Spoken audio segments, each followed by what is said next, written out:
Hello, how are you? Good morning, everybody. Today we have a lecture regarding our international students for our business department, and we will discuss so many things in the past, as you know.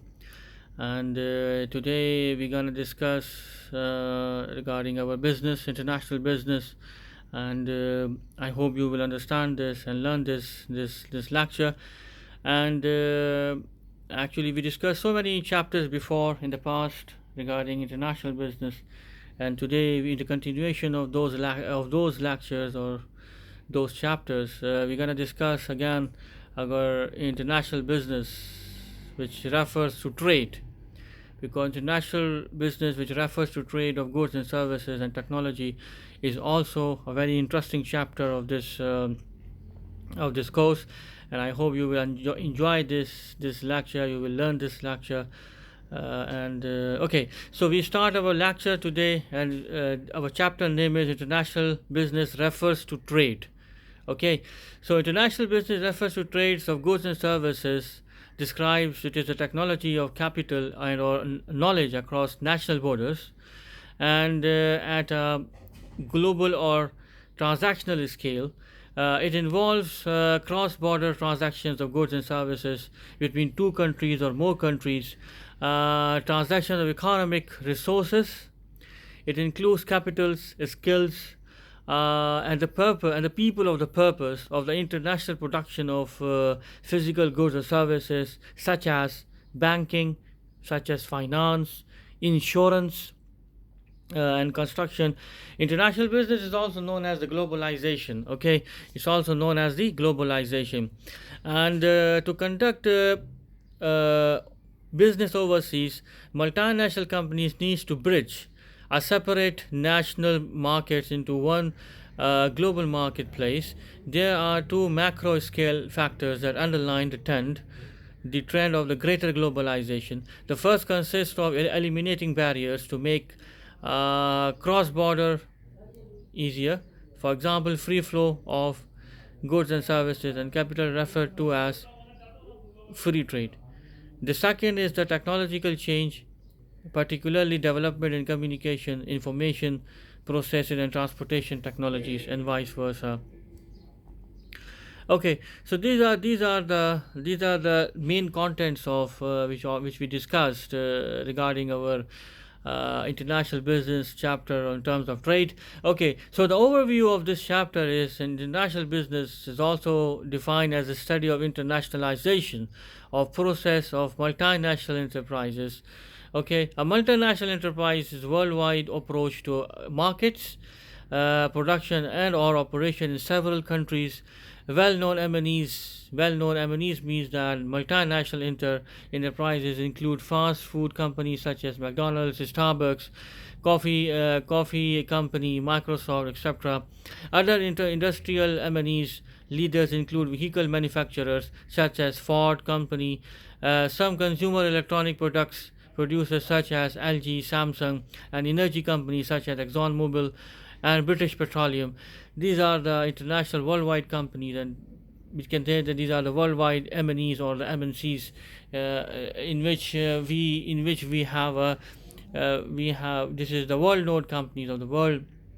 Multinational enterprises ranges from any kind of business activity or market, from consumer goods to machinery manufacturer, and a company can become therefore to conduct business overseas. It companies should be aware of all the factors that might affect any business activities, including but not limited to the system, political system, economic system, language, accounting standards, and labor standards, living standards, environmental standards, local culture. It also describes the exchange markets, tariffs, imports and export regulations, trade agreements, climate, and education. Each of these factors may require changes in the country to another, from one country to another country, and vice versa. Each factor makes a difference and a connection. Okay, well, the first scholars to engage uh, in developing a theory of multinational companies was a Canadian economist. His name was Stephen Heimer. Okay, he was the first person who describes this throughout this his thoughts and theories that sought to explain foreign direct investment and why firms become multinational. Okay, therefore there are three phases of internationalization according to Heimer works. Okay, the first phase of Heimer work was this dissertation in 1960s called "The National Firms." In this thesis, the author departs from neoclassical theory and opens up a new era of international productions. At first, Heimer claims theory and with financial investment, where there are many reasons of capital movements, is the difference in interest rates. After this analysis, it's the investment by large companies for production and direct business purposes, calling the FDI, which is known as the foreign direct investment, by analyzing the two types of distinguished. We can say this that by financial investment and direct investment, the main disgusting features was control. Okay, so the portfolio regarding investment is a massive operation financial gain, whereas in direct foreign investment, a firm has control over the operations abroad. So the international trade theory of investment has based on the explains of the motivations of FDIs, which is the foreign direct investments. Okay, and according to the Heimer, there are two determinants of where an impact markets structure is the key element. The first is the firm specific, and the other one is the specific company's home countries and profitability using the foreign country. Okay, the second determinant is the removal of control, where Heimer interconnected. They complete in selling in the same market, or one of the firms may sell to another, and because of this, it may be profitable to make for decentralized decision making. Heimer's actually phrase is this new classical article in 1968 that includes theory of internationalization and explains the direction of growth of international level at later stage. Okay, however, went to more approaches where he explains that MNCs and as agents, we can say this, Heimer is the father of theory of M&Es. Okay, so somebody asks you in your life that who invented MNCs or who invented multinational corporations or M&Es, which are known as the multinational enterprises. So definitely, you can say this, that Heimer was the first Canadian scientist or the first Canadian economist who invented this terminology of internationalization. Because somebody asks you in your life that what is internationalization is, or what is internationalization.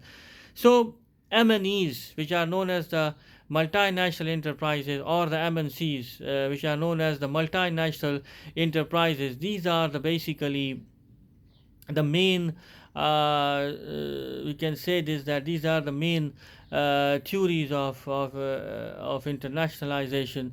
And among modern economic theories of multinationals and foreign direct investment, as international theory and you can say Turing was widely known for his research in economics of international direct investment and the multinational enterprises. Okay, so there are some physical or social factors which in the competitive business and environment, social environment. So what are they?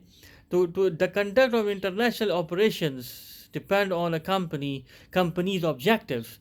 Okay, and the means with which they carried out the operation affects.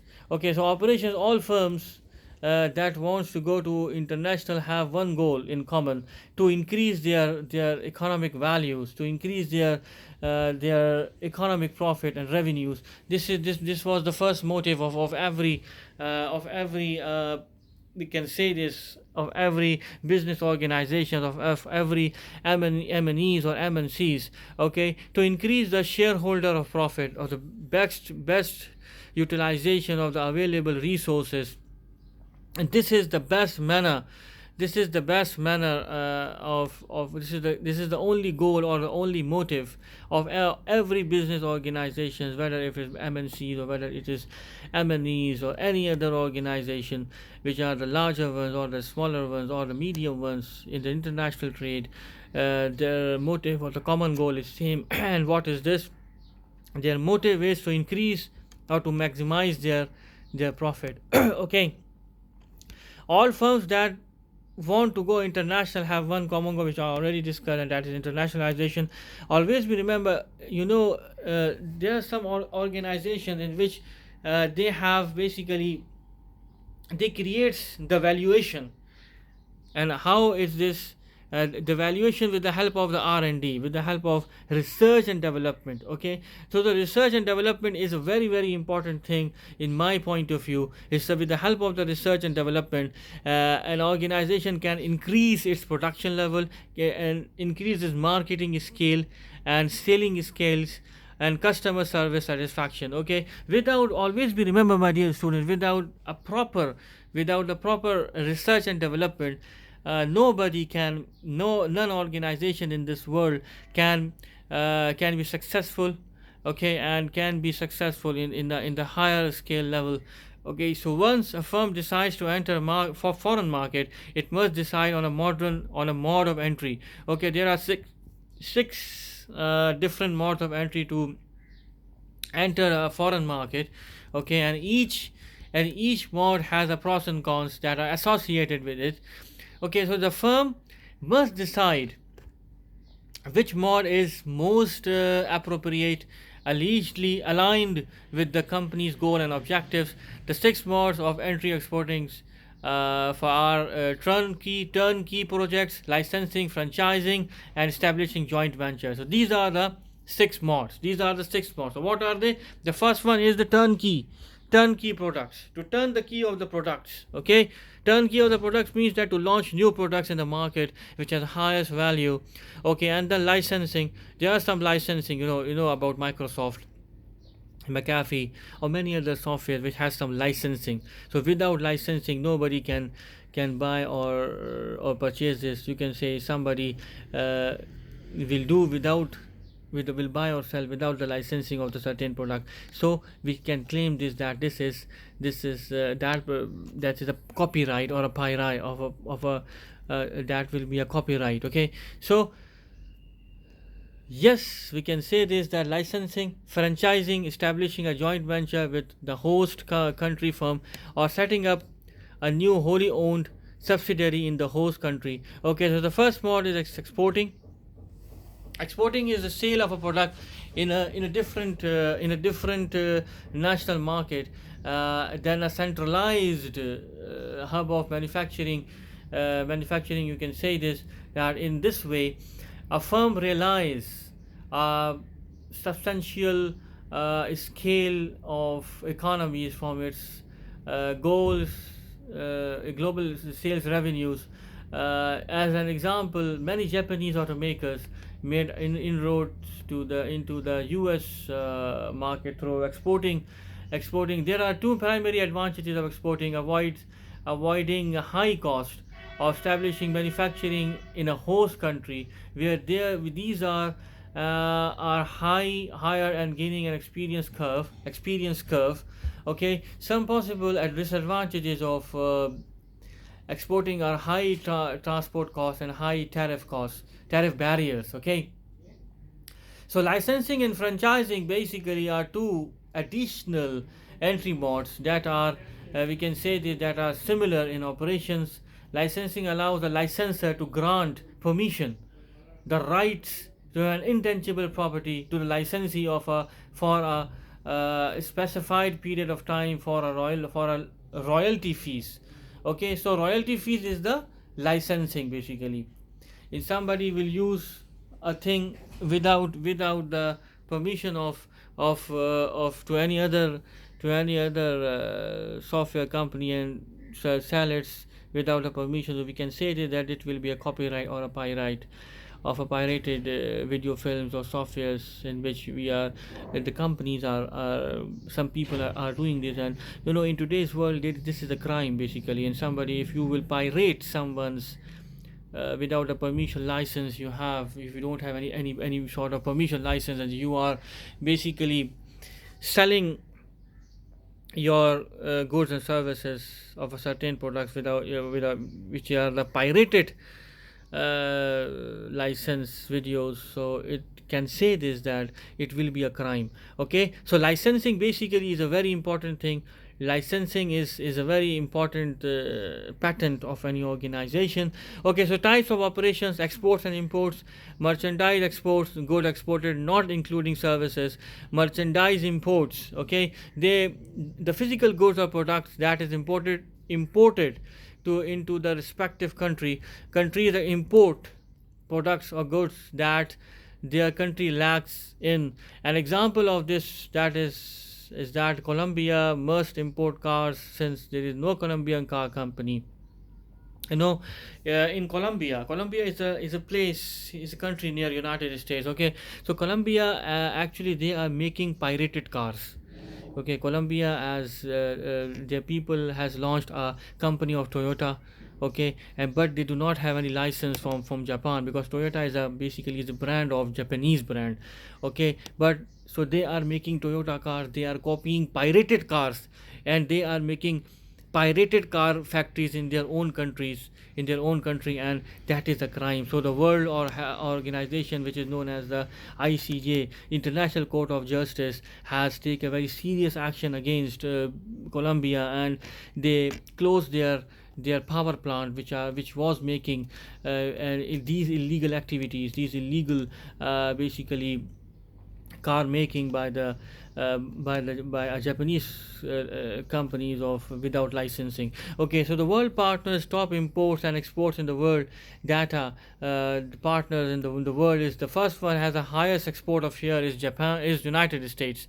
Okay, which is a share of 8.76% out of 100, and export partners share is 13.29% in the whole world, in the whole globe. Okay, the second one is Japan.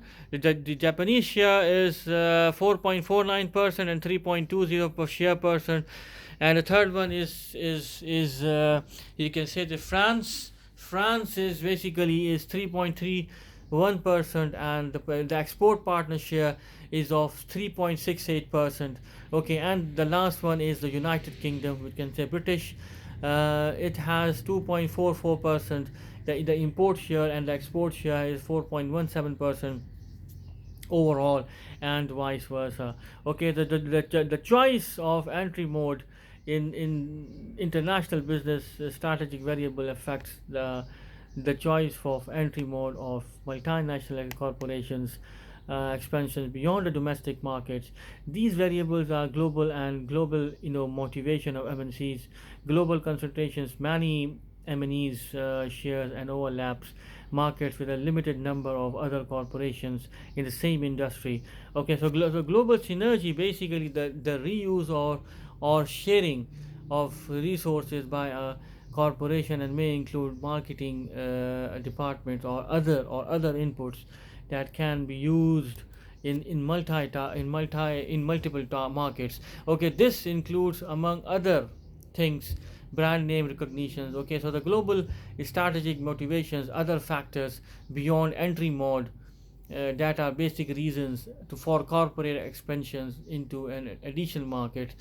These are strategic reasons that may include establishing a foreign outpost or for expansion, developing, scoring sites among other strategic reasons. Okay, so the means of business entry modes export, import, wholly owned subsidiaries, mergers and acquisitions, alliances and joint venture licensing. Okay, so the merger and acquisition, this is also a very good topic. Merger means that when a small company merges into another company, this is known as a merger. And acquisition means that when the larger organizations buying the shares of a smaller organizations. Okay, so this was the acquisition. For example, Facebook buys the share of WhatsApp. For example, just an idea. Or Facebook or Google's buys the shares of we can say this, that buys the shares of WhatsApp. So this is an acquisition, which means that, for example, Google is a larger organization and WhatsApp is a smaller organization. So Google is acquiring the shares, which means acquiring means buying the shares of a smaller WhatsApp organization. We can say this is known as the acquisition. So merger means smaller organizations, when two smaller organizations are joined together. This is known as the merger. But acquisition means that when a larger organization joining the smaller organization, this will be known as the acquisition. Okay, and there are some joint ventures. Joint ventures means that, for example, if I am a common person and I will buy a franchise of KFC or McDonald's. KFC and McDonald's have the highest value of business, and basically, if I will purchase these type of things, so I will gonna be able to we can say this, that use the name of of the larger organization, and which are the worldwide organization, because I have a franchise and I paid the money for this to use their names, and with the help of their name I will buy and sell the products and services, and I can earn a lot of profit, a lot of maximize revenue. Okay, so this was known as the we can say this is known as the franchising.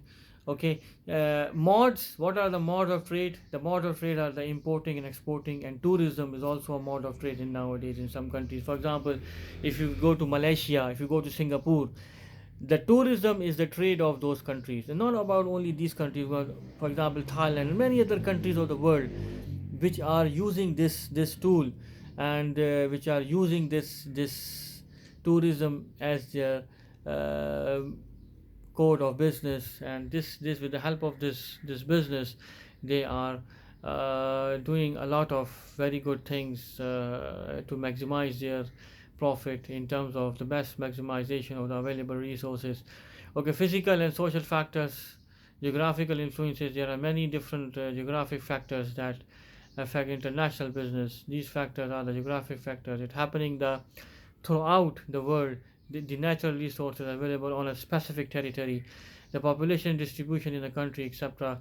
The social factors, political policies, political disputes, particularly that may result in the military confrontation, can disrupt trade and investment. Okay, so the legal policies, domestic and international laws plays a big role in determining how a company can operate overseas.